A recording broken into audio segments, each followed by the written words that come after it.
और ये भी याद रखें कि अमल की बनिस्बत अकीदा बहुत ज्यादा अहम है। वाह वाह, क्यों? क्या कहने, क्या कहने। इसलिए कि इंसान के अमाल की मकबूलियत अकीदे की दुरुस्तगी पर मुनहसिर है।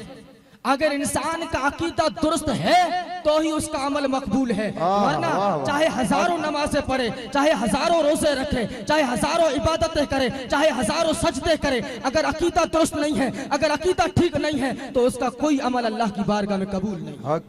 या अय्युहल्लज़ीना आमनुत्तकुल्लाह वकूनू मअस्सादिकीन। सदक़ल्लाहु मौलाना अज़ीम व सदक़ रसूलुहुन नबियुल अमीनुल करीम व नहनु अला ज़ालिका लमिनश शाहिदीन व शाकिरीन व ज़ाकिरीन वल्हम्दुलिल्लाहि रब्बिल आलमीन। गौसे आज़म बमने बेसरो सामा मददे, गौसे आज़म बमने बेसरो सामा मददे, क़िबलाए दी मददे, काबाए ईमा मददे, बगरदा बे बला उफ्तादा कश्ती, ज़ईफ़ानो शिकस्तारा तो कुश्ती, बहके ख्वाजाई उस्मान हारून मदद कुन या मुईनुद्दीन चिश्ती। आइए सबसे पहले इंतहाई अदब और एहतराम के साथ मकीने गुंबद खजरा ताजदार कुल जहां सल्लल्लाहु ताला अलैहि वसल्लम की बारगाह में इंतहाई अकीदत व मोहब्बत और हुजूर कल्ब के साथ दुरूद पाक पढ़ने की बरकतें और सआदतें हासिल करें। और पढ़े बाबा से बुलंद अल्लाहुम्मा सल्ली अला सय्यिदिना शफीना नबीना हबीबना मौलाना मुहम्मदिन व बारिक वसल्लिम सल्लु अलैहि सलातु व सलाम अलैका या रसूलल्लाह सल्लल्लाहु ताला अलैहि वसल्लम। अल्हम्दुलिल्लाह सुम्मा अल्हम्दुलिल्लाह, अल्लाह ताला के फजल और उसकी तौफीक से आज हम और आप शहर फलूदी की इस जश्न गौसल वरा कॉन्फ्रेंस में बैठ करके अल्लाह और उसके प्यारे बंदों का जिक्र करने की बरकतें हासिल कर रहे हैं। अल्लाह ताला का बेपाया फजल व एहसान और शुक्र व इनाम कि उस पाक परवरदिगार आलम ने हमें कायनात की सबसे बड़ी नेमत, कायनात की सबसे बड़ी दौलत ईमान से मालामाल फरमाया है। अल्हम्दुलिल्लाह हम मुसलमान हैं, इस्लाम के मानने वाले। इस्लाम क्या है? इसको आप यूं समझिए कि इस्लाम के जो अहकाम हैं, अल्लाह ने कुरान पाक के अंदर जो इस्लाम के अहकाम अपने बंदों को बताए हैं, उन अहकाम का ताल्लुक, उनमें से एक तो वो है कि जिसका ताल्लुक सिर्फ मानने से है, और कुछ अहकाम वो है कि जिनका ताल्लुक मानने के साथ साथ करने से भी है। अब जिसका ताल्लुक मानने से है उसका नाम है अकीदा, और जिसका ताल्लुक करने से है उसका नाम है अमल। और ये भी याद रखें कि अमल की बनिस्बत अकीदा बहुत ज्यादा अहम है। वाह वाह, क्या कहने, क्या कहने। इसलिए कि इंसान के अमाल की मकबूलियत अकीदे की दुरुस्तगी पर मुनहसिर है। अगर इंसान का अकीदा दुरुस्त है तो ही उसका अमल मकबूल है, वरना चाहे हजारों नमाजें पढ़े, चाहे हजारों रोजे रखे, चाहे हजारों इबादतें करे, चाहे हजारों सजदे करे, अगर अकीदा दुरुस्त नहीं है, अगर अकीदा ठीक नहीं है तो उसका कोई अमल अल्लाह की बारगाह में कबूल नहीं। हक है, बेशक बेशक। यही वजह है कि जब मेरे प्यारे आका सल्लल्लाहु ताला अलैहि वसल्लम ने 40 साल के बाद में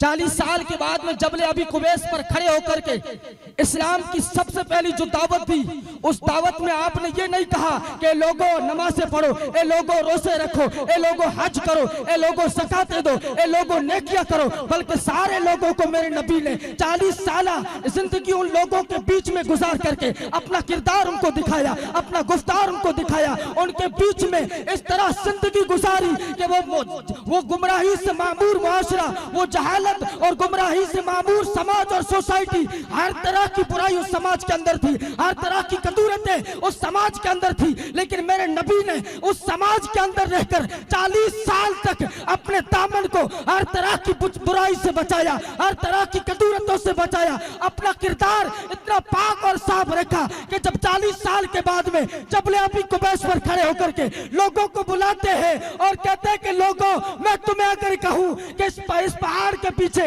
एक लश्कर है जो तुम पर हमला करने वाला है, तो क्या तुम मेरी इस बात को मानोगे? तो कुफार मक्का ने कहा था, मा जरबना अलैकल किस्बा या मोहम्मद, ए मोहम्मद, आज तक हमने आपकी जुबान पर कभी झूठ सुना ही नहीं। नारे तकबीर, नारे रिसालत, अज़मत मुस्तफा।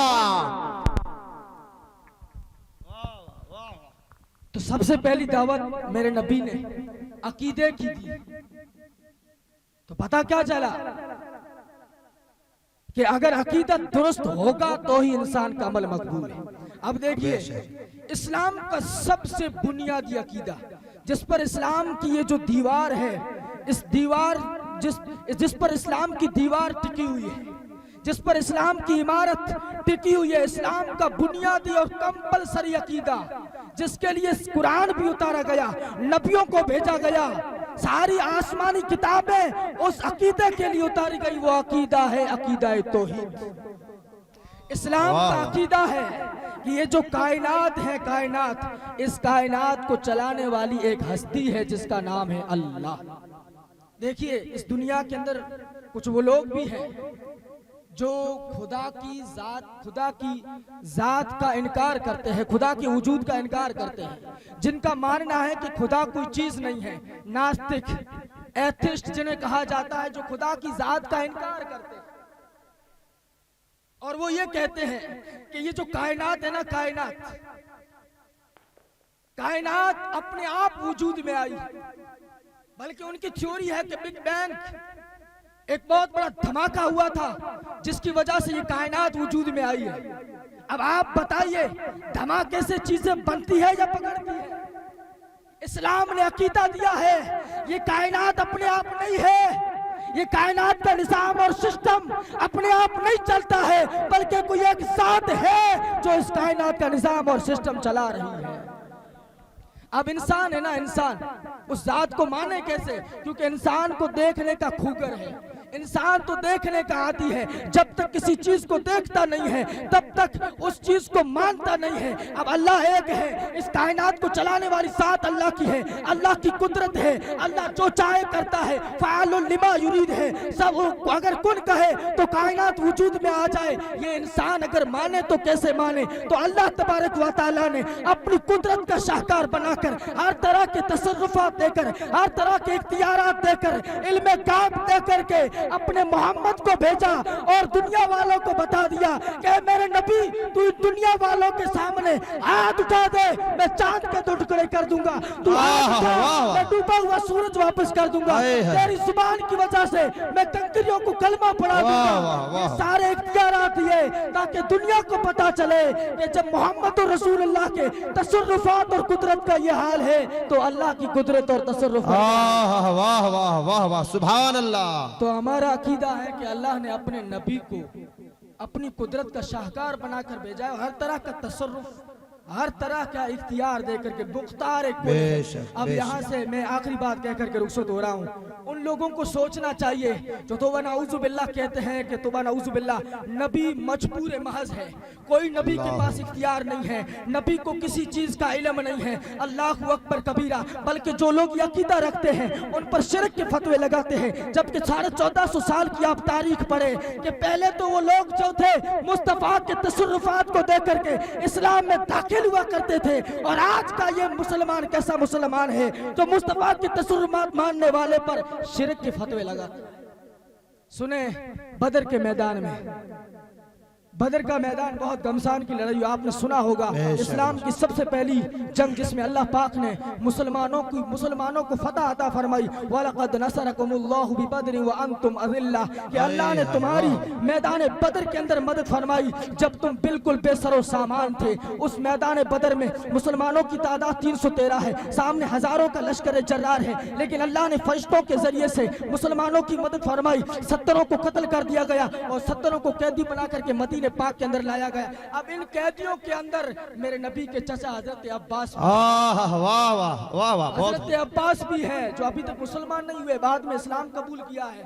देखिए वो मुसलमान कैसे हुए हैं। मैं ये चीज समझाने जा रहा हूँ कि जो लोग नबी के तसर्रुफात का इनकार करते हैं और कहते हैं कि नबी के लिए अगर तसर्रुफ मान लिया तो तौबा नऊजुबिल्लाह शिर्क हो जाएगा, उन लोगों को सोचना चाहिए। जब मैदान बदर से इन 70 कैदियों को मदीने में लाया गया तो जब इनकी आज़ादी का वक्त आया तो मेरे नबी ने कहा हर कोई फिदिया देकर के आज़ाद हो सकता है। हजरत अब्बास से भी कहा गया कि आप भी फिदिया होकर के फिदिया दे करके आज़ाद हो सकते हैं। तो हजरत अब्बास कहते हैं भतीजे तुम्हें तो मालूम ही है मेरे पास सोना इतना है नहीं, तो मेरी औकात से ज्यादा सोने की डिमांड कर रहे हैं, इसलिए मैं इतना सोना नहीं दे सकता हूँ। अब मेरे नबी फरमाते हैं ए अब्बास, ए मेरे चाचा सुन, जब तू जंग के लिए आ रहा था मेरी चाची उम्मे फजल को जो डबिया के अंदर सोना दे करके आया था वो क्या था? हजरत अब्बास ने कहा ए मेरे भतीजे, जब मैं घर से निकला था और मैंने अपनी बीवी को जो सोने की डिबिया दी थी मेरे अलावा किसी को मालूम नहीं है, तो मदीने में रह करके